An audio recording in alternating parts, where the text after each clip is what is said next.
Essa forma de calcular as posições V0, V1, V2, etc. é uma vantagem importante. Observe que a gente usa memória somente para os dados do vetor. Não há necessidade do que a gente chamaria de informação de controle. Por exemplo, delimitadores. Assim, um byte delimitador entre o V0, V1, V2, etc.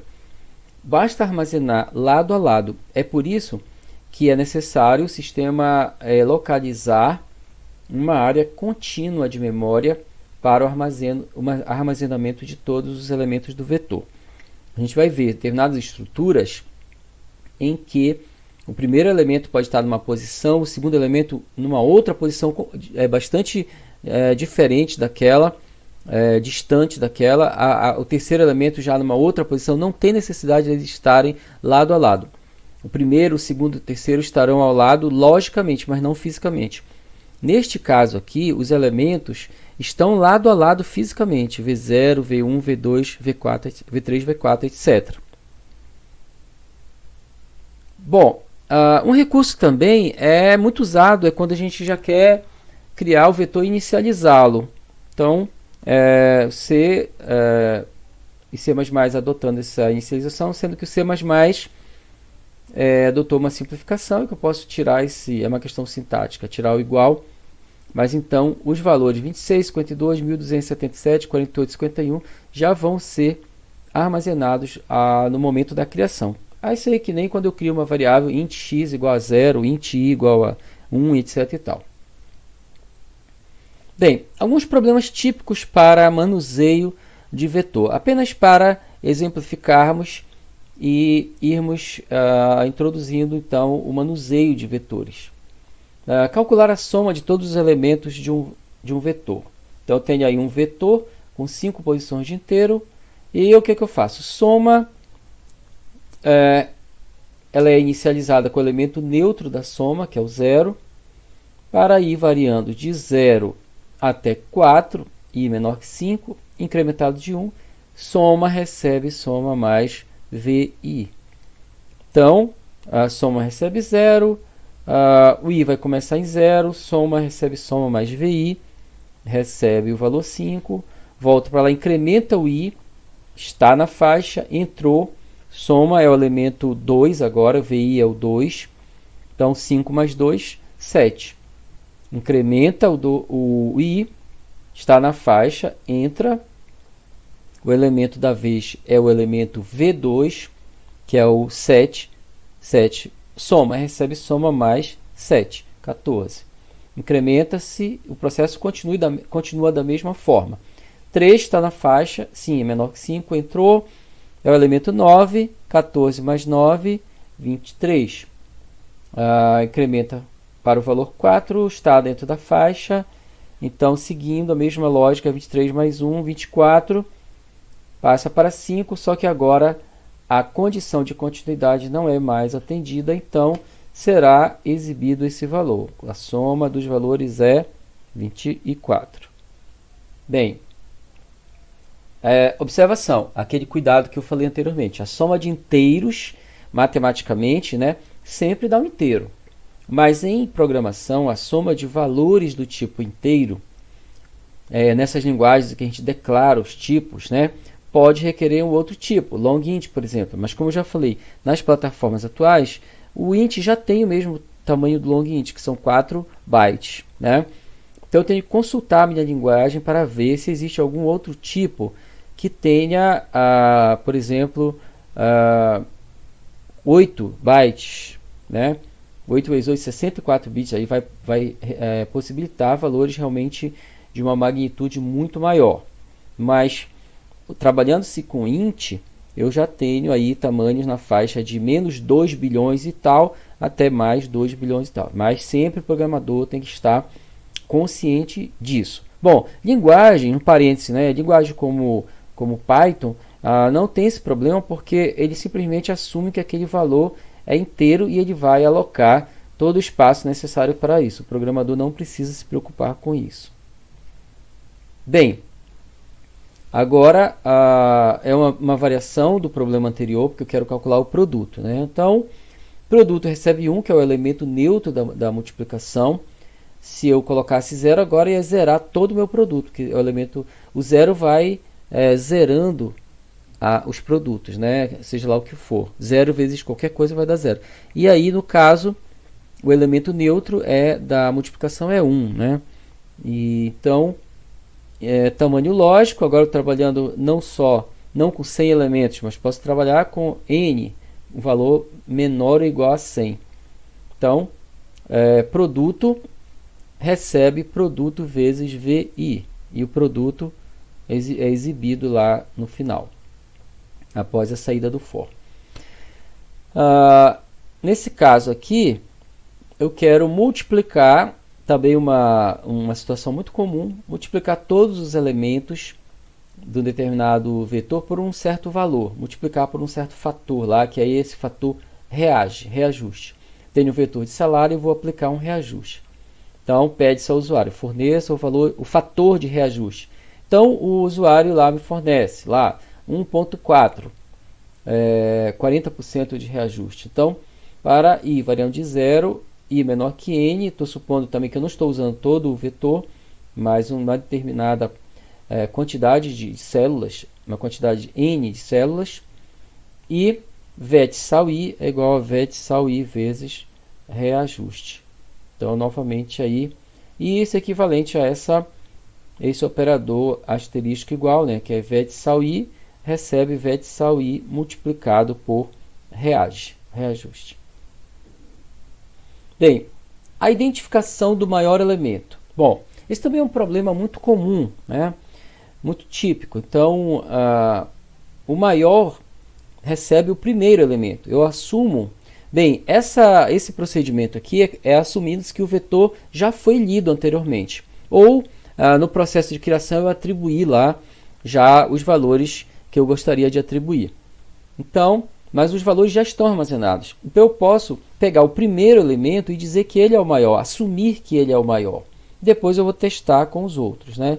Então, maior recebe V0, eu recebo esse e assumo que ele é o maior. Agora, para ir variando de 1 até 4, no caso, o n está valendo 5 para nós, então ele vai testar. Veja que eu não começo mais no 0, eu começo no 1, porque eu já assumi que o maior é o primeiro. Então eu vou começar da casa 1, 2, 3 em diante para testar. Ora, se o VI é maior que o maior, então o maior recebe o VI. Não, nesse caso, não é maior. O VI não é, que é o 2, né, o V1, não é maior que o 5. Então ele segue, passa para 2, vai verificar. Quem é o V2? Quem é o VI? É o V2, que é 7. Ele é maior? True, verdadeiro. Então, maior recebe VI. Incrementa, segue. Quem é agora o VI? É o V3, que é 9. É maior? Sim. Para 4, se VI é maior que o maior, não é, vai dar falso, e ele vai passar da faixa esperada. Nosso n é igual a 5. Então, o i não é mais menor que n, já é igual. Então, sai e exibe esse valor.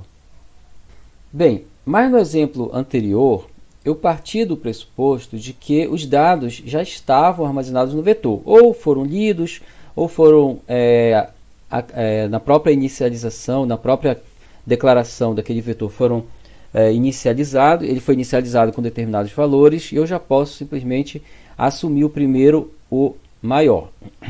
No caso aqui, eu quero ler e identificar o maior no único laço. No próprio laço que eu estou fazendo a leitura, eu já vou querer, ao final, dizer quem é o maior elemento. Então, eu vou lançar mão de um recurso, inicializar a variável maior com um valor muito baixo.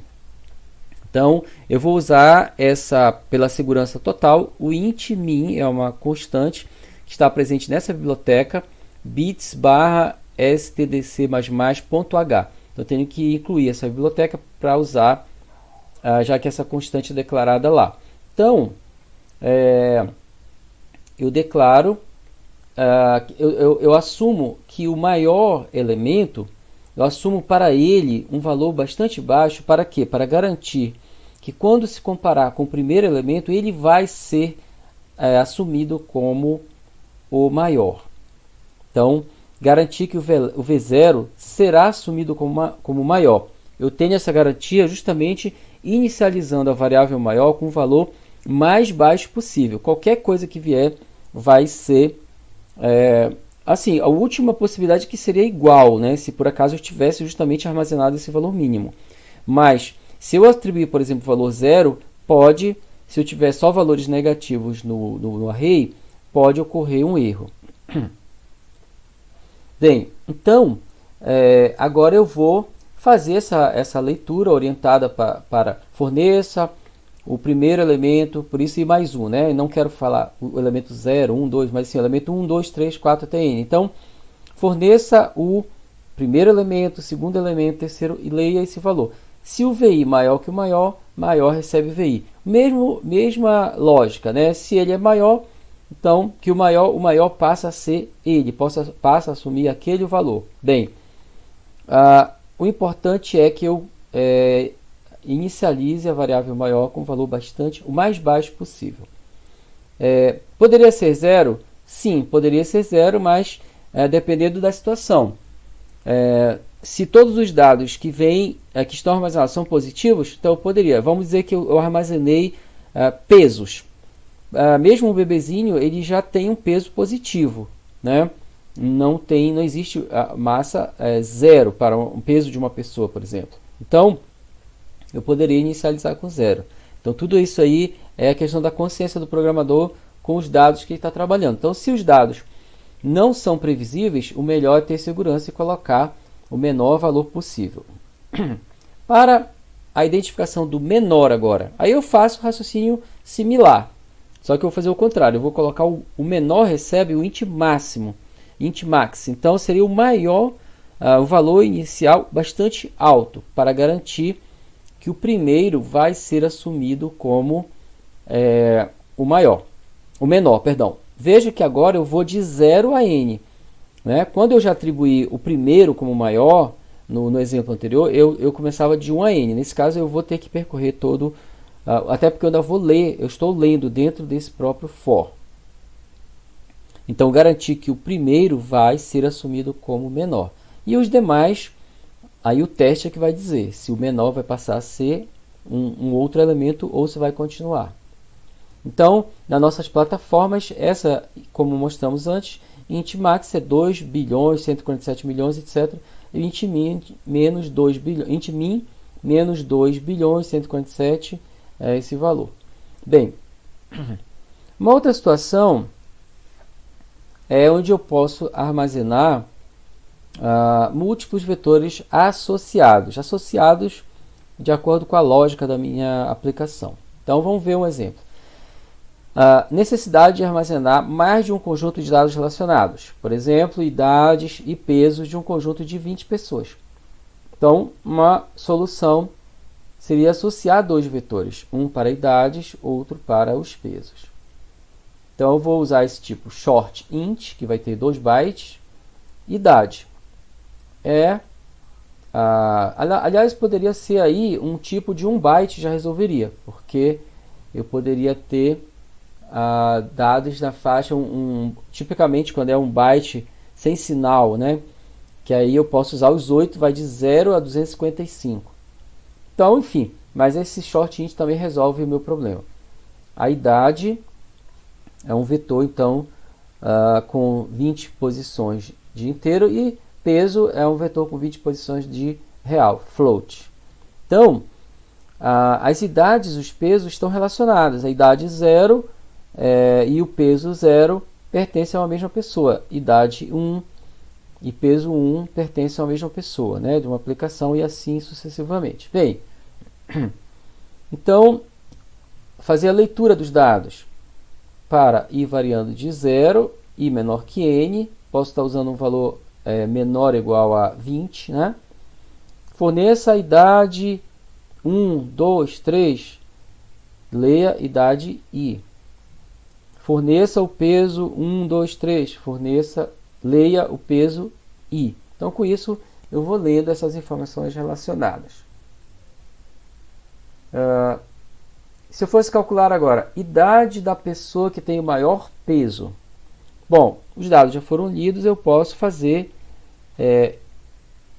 a variável maior peso receber o primeiro. Eu assumo que esse maior peso está na primeira célula. E aí, como eu quero mostrar a idade dessa pessoa que tem o maior peso, eu guardo também a idade naquela posição, né? E dentro do meu for, eu vou partir da posição 1 até a posição n-1, testando. Se peso i é maior que o maior peso, então duas coisas eu preciso atualizar. O maior peso passa a ser o peso i, então aquele anterior deixa de ser, maior peso recebe peso i, e a idade recebe a idade também que está naquela posição, né? Mas outra maneira de eu resolver esse problema é trabalhar apenas com o índice. Em vez de ficar guardando os dados, eu guardo só o índice. Então eu vou afirmar que o índice do maior peso está na casa 0, na célula 0. E para ir variando de 1 até n-1, incrementado de 1, vou peso. Se peso i é maior que o peso, eu não estou guardando esse valor, eu estou guardando o índice. Então eu tenho que testar peso i. Peso 1, peso 2, peso 3, etc. é maior que o peso indexado por ind_m peso, índice do maior peso? Se for, então eu troco o índice. Então meu controle agora não é com os dados, os valores, mas com o índice. Então ind maior peso recebe i. Então o que ao final desse laço eu vou ter é exatamente esse índice. Então idade recebe idade ind_m peso. Aqui eu vou ter um problema com essas duas variáveis com o mesmo nome, né? Bem, então vamos corrigir esse errinho, porque eu não posso ter uma variável, duas variáveis com o mesmo nome, mesmo uma sendo vetor e a outra sendo variável simples. Então agora a gente chamou essa idade correspondente ao maior peso, né? Eu quero justamente mostrar a idade da pessoa com maior peso, e aí segue a resolução, assume que está na primeira, faz os devidos testes, é a mesma coisa que eu mostrei antes, só corrigindo o nome da variável, e agora trabalhando-se com o índice. Então eu faço toda aquela verificação só pelo índice. Ao final eu sei qual é o índice, qual é a casa onde está aquela pessoa com maior peso, onde estão os dados daquela pessoa de maior peso. E aí eu recebo, então, idade MP, aqui que foi corrigido, idade MP, recebe idade do índice de maior peso. Outro exemplo envolvendo três conjuntos de dados relacionados. A gente vai explorar este exemplo, uma alternativa de organização desses dados. Então, em primeiro lugar, eu vou criar um tipo que eu vou chamar de cadeia 45. É uma cadeia de caracteres de 45 posições. Então, typedef char.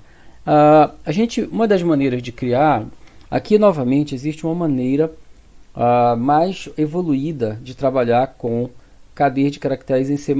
Mas as cadeias de caracteres herdadas de C, elas são array de char, né? Array do tipo char.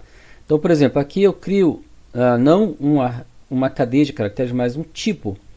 Tem o typedef. Então, aí eu posso declarar o nome é um vetor de 100 posições de cadeias de caracteres de 45. Né? Sexo, 100 posições de char, onde eu vou guardar as letras correspondentes ao sexo. E nota são 100 posições do tipo real, float. Bem, então eu vou ter aí todos eles de 0 a 99, né? Nota, sexo e nome. Bem, um problema possível. Após a leitura, exibir o nome das mulheres com nota máxima 10. Nota máxima que é a nota 10, né? Então nós temos aí no exemplo uma situação que na casa 1 dos três vetores nós temos o nome da pessoa, o sexo da pessoa na casa 1 também do outro vetor, e a nota, então, no terceiro vetor, na mesma casa. Então, são os dados da mesma pessoa, né? na posição 1 dos 3 vetores. Então, nessa medida em que os vetores contêm dados relacionados nas mesmas casas, dados da mesma pessoa.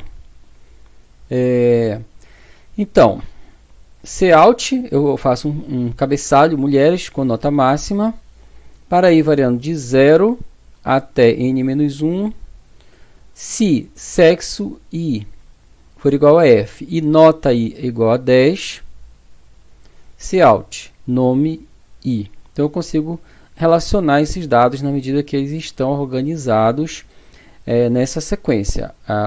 Os dados de uma determinada pessoa no mesmo índice, embora em diferentes vetores, mas seguindo o mesmo índice. Então, uma determinada pessoa pode estar na 5ª posição, índice 4. Então, o nome num certo vetor, o sexo no outro vetor e nota no outro vetor. Bem, mas eu poderia organizar esses dados de outra maneira. Em vez de pegar 3 vetores, em vez de trabalhar com 3 vetores, eu posso criar uma forma de agrupar. Eu vou criar um struct, um registro, onde eu vou colocar os 3 vetores, os 3 vetores dentro desse registro. Então, eu tenho nome com 100 posições, sexo com 100 posições e nota com 100 posições, mas eles agora estão integrados numa única estrutura dentro de um struct. E aí depois eu defino a variável aluno, que é struct ficha aluno, é o struct que eu criei acima, aluno. Então, um registro composto por vetores. A gente poderia entender esse registro da seguinte maneira. Então, eu tenho um agregado heterogêneo agora, um registro, e dentro dele eu tenho 3 agregados homogêneos, 3 vetores, nome, sexo e nota. Como é que eu vou acessar esses componentes? Como ele é um registro, eu tenho que primeiro usar o ponto. Então, aluno.nome, então, as referências, aluno.nome e o índice, 0. Aluno.nome 1, aluno.nota 2. Então, sempre nessa ordem. Primeiro o ponto e depois o índice, já que o vetor está dentro do registro. Então, nessa ordem, o campo do registro e depois o índice. Outra alternativa, eu poderia colocar aqueles dados dentro, não vetores, mas dados atômicos dentro de um registro, nome, sexo e nota. Fazer primeiro um registro e depois sim criar uma variável aluno, ele vai ser um vetor de ficha aluno, que é aquela estrutura. Então agora é diferente da situação anterior, onde eu tinha vetores dentro de um registro, agora eu vou ter registros compondo um vetor. Então o aluno, essa variável aluno, ela é um vetor. Posição 0, posição 1, 2 até 99, mais cada parte dentro de uma célula, cada casa do vetor vai ser um registro. Então, eu preciso depois usar o ponto. Então, agora a referência é primeiro, em vez do ponto, primeiro o índice entre colchete. Então, por exemplo, aluno 0. Eu posso fazer referência a aluno 0? Sim, mas aluno 0 é esse registro, é o agregado todo. Nome, sexo e nota. Por exemplo, eu poderia fazer isso para atribuir para uma outra variável que fosse desse mesmo tipo, ficha aluno. Ou até trocar posições de elementos dentro desse vetor. Por exemplo, eu quero que esse aluno 0 passe para a posição 2. Quero fazer uma troca. Então, seria aluno 2 recebe aluno 0. Eu estaria copiando o conteúdo dessa primeira casa na terceira casa, na casa aluno 2. Mas, em geral, é muito mais comum se fazer referência às partes. Então, aluno1.nome, aluno 2, casa 2, célula 2.sexo, é o campo, o segundo campo daquele registro que é o elemento básico que compõe o meu vetor. Observação: essas possibilidades, dentre outras, reforçam a ideia de que não há uma única forma de desenvolver um programa.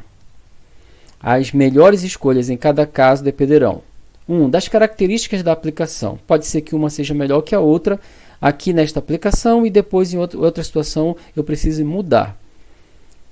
Dependerão também do domínio das técnicas básicas de programação. Eu conhecendo as técnicas, eu escolho a melhor para cada situação. E da experiência do programador. Portanto, a prática é algo muito importante. Conhecimento teórico e prática de programação.